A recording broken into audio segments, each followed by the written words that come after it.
ये है micro economics की एक एग्जांपल अनकंस्ट्रेंड ऑप्टिमाइजेशन की। क्या है question? A firm produces two products Q1 and Q2। कोई फर्म है वो दो तरह की चीज़ें प्रोड्यूस कर रही है। Q1 फ़र्ज़ करें शर्ट्स है, Q2 फ़र्ज़ करें पैंट्स है या कुछ भी है, दो चीज़ें हैं। द प्रॉफिट फंक्शन इज़, ये उसका प्रॉफिट फंक्शन है, कंपनी का प्रॉफिट फंक्शन। ये फंक्शन इस तरह की इक्वेशन की शक्ल में कैसे लिखते हैं, क्यों ये स्केयर या ये मल्टीप्लाई हो रहा है, इंशाल्लाह ये किसी एक वीडियो में हम डिस्कस करेंगे। फिलहाल ये देखें कि एक फर्म है वो दो तरह की चीज़ें प्रोड्यूस करती हैं, Q1 Q2, और उसका प्रॉफिट फंक्शन है ये वाला। Find the output that would maximize profit. वो कहता है बताएं कौन सी आउटपुट्स, Q1 कितना प्रोड्यूस करें, Q2 कितना प्रोड्यूस करें कि हमारा प्रॉफिट जो है मैक्सिमम हो जाए। अब बताएं क्या इसके अंदर कोई कंस्ट्रेंट दी गई है, कोई रिस्ट्रिक्शन दी गई है, कोई बजट दिया गया है? नो। इसका मतलब समझ लें कि ये क्वेश्चन कौन सा है, अनकंस्ट्रेंट ऑप्टिमाइजेशन का। अनकंस्ट्रेंट के अंदर हमेशा एक ही इक्वेशन होती है, उसी को सामने रखते हुए आपने मैक्सिमाइज या मिनिमाइज करना होता है। इसके अंदर कोई और नहीं दी गई हमें, यूँ कह लें कि बजट नहीं दिया गया, कोई लिमिटेशन नहीं दी गई, कोई रिस्ट्रिक्शन नहीं दी गई, इसीलिए इसको अनकंस्ट्रेंट कहते हैं। अगेन अभी हमने पढ़ा, अब हम करना क्या चाह रहे हैं, हम Q1 और Q2 की क्वांटिटी निकालना चाह रहे हैं। हमने ये बताना है इस क्वेश्चन के अंदर कि ये कंपनी कितनी शर्ट्स प्रोड्यूस करे, कितनी पैंट्स प्रोड्यूस करे कि उसका प्रॉफिट मैक्सिमाइज हो जाए। तो ये ऑप्टिमाइजेशन यहाँ पे अनकंस्ट्रेंट यूज़ होगी। अनकंस्ट्रेंट ऑप्टिमाइजेशन कैसे पता लगेगा? दो टेस्ट हैं, एक फर्स्ट, दो स्टेजेस हैं या टेस्ट हैं। एक फर्स्ट ऑर्डर कंडीशन लगाएंगे, पहले उसको सॉल्व करेंगे, फिर सेकंड ऑर्डर कंडीशन लगाएंगे, उसको सॉल्व करेंगे। जो एंड पे आंसर आएगा, अगर वो हमारा जो क्राइटेरिया है उसको पूरा कर रहा है तो हमें पता लग जाएगा कि ये मैक्सिमम हुआ या मिनिमम हुआ। सबसे पहले हम लगा रहे हैं first order condition. First order condition में हमने क्या कहा था? फर्स्ट ऑर्डर कंडीशन में हमने ये कहा था कि फंक्शन का पहला डेरिवेटिव लेना है, फर्स्ट डेरिवेटिव लेना है और उसको इक्वल टू 0 रखना है। 0 क्यों रखना है वो हम डिटेल में डिस्कस कर चुके हैं। तो फर्स्ट ऑर्डर कंडीशन में क्या होगा, ये प्रॉफिट है, प्रॉफिट का derivative with respect to Q1। पहली हमने दोनों का बताना है कि अगर सिर्फ Q1 का कहा हो तो आपने सिर्फ Q1 का डेरिवेटिव लेना है और सॉल्व कर देना है। इसके अंदर क्योंकि उसने दोनों आउटपुट्स का पूछा है, दोनों का, तो हमने दो डेरिवेटिव्स लेने हैं। अच्छा, ये जो साइन है ना, ये करली इसे कहते हैं, पार्शियल डेरिवेटिव भी कहते हैं, क्योंकि हम इस पूरे फंक्शन का डेरिवेटिव विद रिस्पेक्ट टू सिर्फ Q1 ले रहे हैं पहले। ठीक है, तो खैर ये इतना इशू नहीं है, आप डी लिख दो या करली लिख दो, ये आपकी मर्ज़ी होती है। लेकिन ज़्यादा जो इंटेलेक्चुअल या ज़्यादा अच्छा, अगर आपने बगैर कोई एरर नहीं करनी तो करली वाला साइन ठीक है। तो पहला डेरिवेटिव कैसे आएगा? अभी हमने डेरिवेटिव के रूल पहले पढ़े हैं पिछले लेक्चर के अंदर। क्यों? इसका तो कांस्टेंट का डेरिवेटिव 0 आएगा, इसका क्या आएगा 20, क्योंकि 1 स्टार्ट पे 1 में से एक माइनस 20 माइनस, और ये इसका भी 0 आएगा क्योंकि इसके अंदर Q1 नहीं है। इसका Q1 है तो 2 स्टार्ट पे आ गया, तो 20 Q1, 2 में से एक माइनस, तो 20 Q1 हो गया। ठीक है, और आगे ये Q2 है, इसका कोई लेना देना नहीं है, कि 0 आएगा, इसमें Q1 है नहीं, इसके अंदर Q1 है, तो Q1 का 1 पावर स्टार्ट पे आ गई और 1 में से एक माइनस, तो Q1 तो ख़त्म हो गया, तो बाकी बच गया minus 2Q2 is equal to 0। ये है पहली फर्स्ट ऑर्डर कंडीशन। इसी तरह हम दूसरा डेरिवेटिव लेना है, दूसरे का भी, प्रॉफिट ओवर करली Q2। अब इसी फंक्शन का with respect to Q2 derivative लेना है। कांस्टेंट का डेरिवेटिव 0, इसके अंदर Q2 नहीं है, इसका भी 0, इसके अंदर आएगा तो क्या आएगा 60।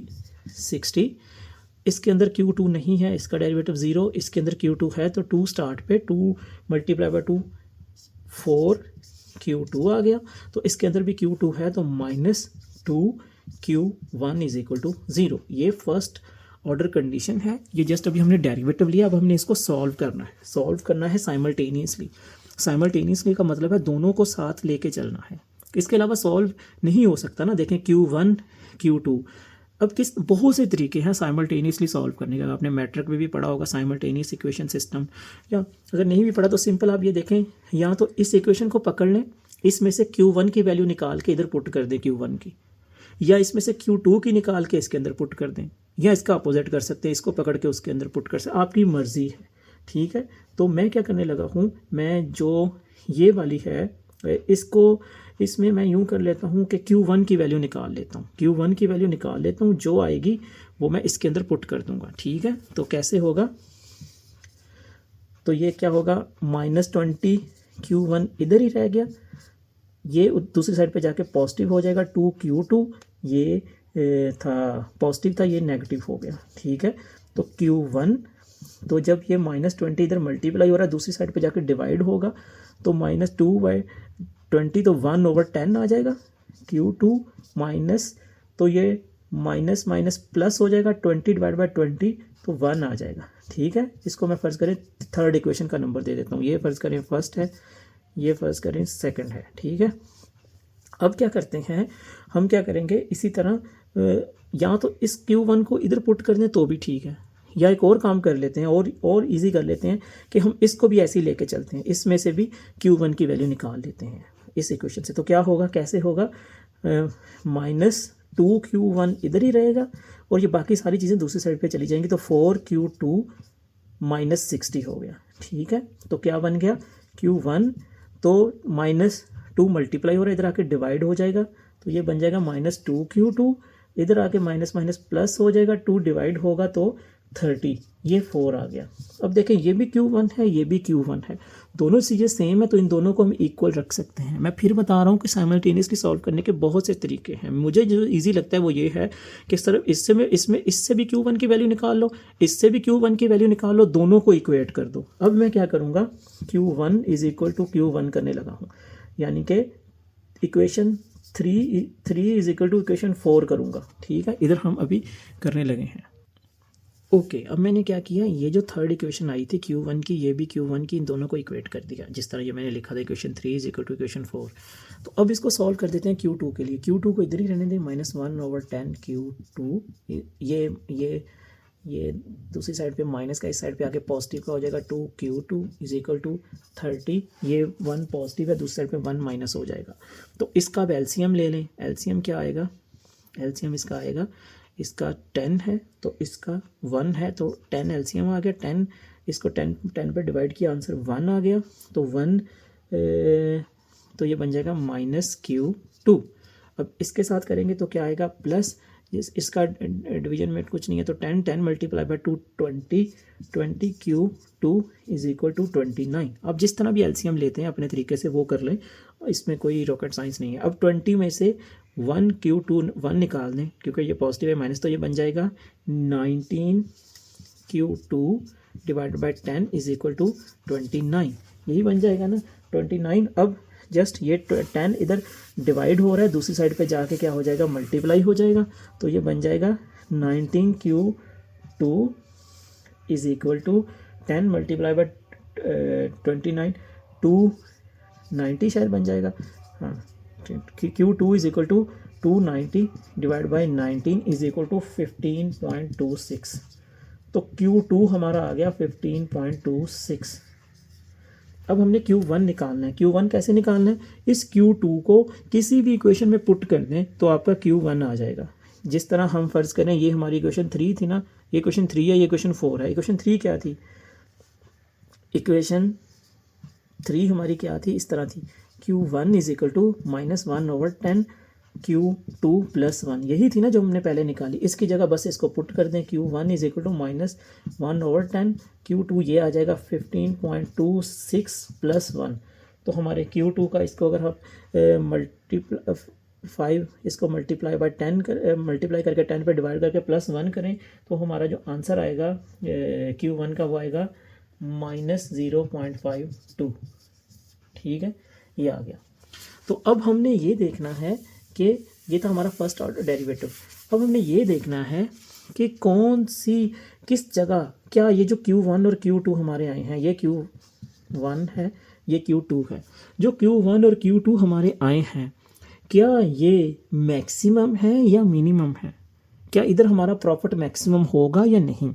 हमने पहले पढ़ा कि इस तरह नहीं पता लगेगा कि ये मैक्सिमम हो रहा है, आपको सेकंड ऑर्डर कंडीशन लगानी पड़ेगी। सेकंड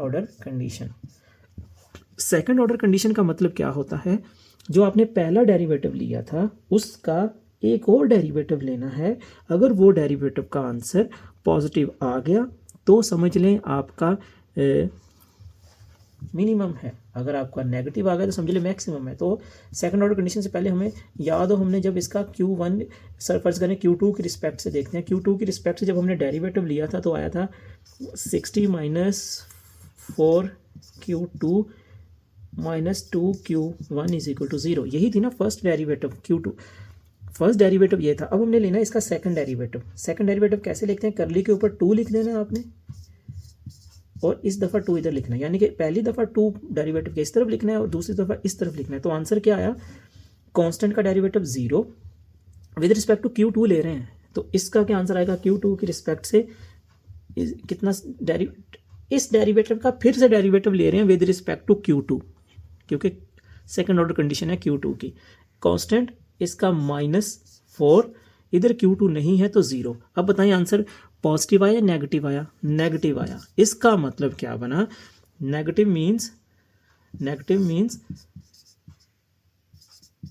मैक्सिमा, यानी कि क्या मतलब बना कि अगर फर्म 15.25 शर्ट्स या पैंट्स प्रोड्यूस करेगी तो उसका प्रॉफिट मैक्सिमम होगा, यानी कि ये ऑप्टिमल है, ये बेस्ट ऑफ द बेस्ट है। फर्म को इतना प्रोड्यूस करना होगा Q2, फिर ही उसका फंक्शन मैक्सिमम होगा। अब ठीक है, अब सेकंड ऑर्डर दूसरे की करते हैं, सेकंड ऑर्डर कंडीशन Q2 की, सॉरी Q1 की। तो क्या है, प्रॉफिट ओवर Q1, पहला डेरिवेटिव हमने लिया था वो विद रिस्पेक्ट टू क्या आया था हमारा, Q1 की रिस्पेक्ट से 20 minus 20Q1 minus 2Q2 is equal to 0। ये हमने पहले फर्स्ट ऑर्डर कंडीशन में ये निकाला था ना, इधर मेरा वाइट बोर्ड छोटा है इसलिए मैं यहाँ पे दोबारा से अब इसका हमने फिर से डेरिवेटिव लेना है, अब की बार सेकंड लेना है। सेकंड डेरिवेटिव क्या आएगा आंसर, अब क्या कर रहे हैं, पहले डेरिवेटिव का फिर से डेरिवेटिव ले रहे हैं विद रिस्पेक्ट टू Q1।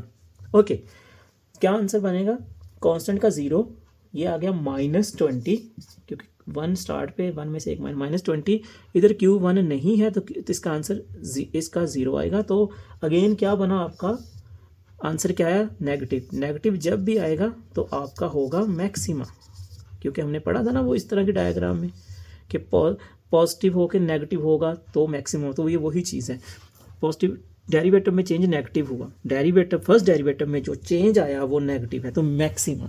तो अब ये क्या बता रहा है, आंसर क्या था Q1 का -0.52, तो ये हमें ये बता रहा है जो आप Q1 प्रोड्यूस कर रहे हैं उसको 0.52 आपने माइनस कर देना है, फिर आपका प्रॉफिट मैक्सिमम होगा। यानी कि इजी लफ्ज़ों में, अगर आप सिंपल लफ्ज़ों में समझो तो ये जो आप पहले प्रोड्यूस कर रहे हो ना उसको कम कर दो -0.52, फिर आपका प्रॉफिट मैक्सिमम होगा, और इसके 15.26 यूनिट ज़्यादा प्रोड्यूस करो फिर आपका प्रॉफिट मैक्सिमम होगा। तो इस सिचुएशन के अंदर हमने इस एग्जांपल को हमने देखें प्रैक्टिकली समझा कि एक प्रॉफिट फंक्शन है Q1 Q2, दो चीज़ें हैं। आपको पेपर में या ये पूछा जाए कि बताओ Q1 कितना प्रोड्यूस करें, Q2 कितना प्रोड्यूस करें कि आपका प्रॉफिट मैक्सिमम हो जाए, तो कंस्ट्रेंट कोई नहीं दी हुई, तो अनकंस्ट्रेंट का क्वेश्चन है ये।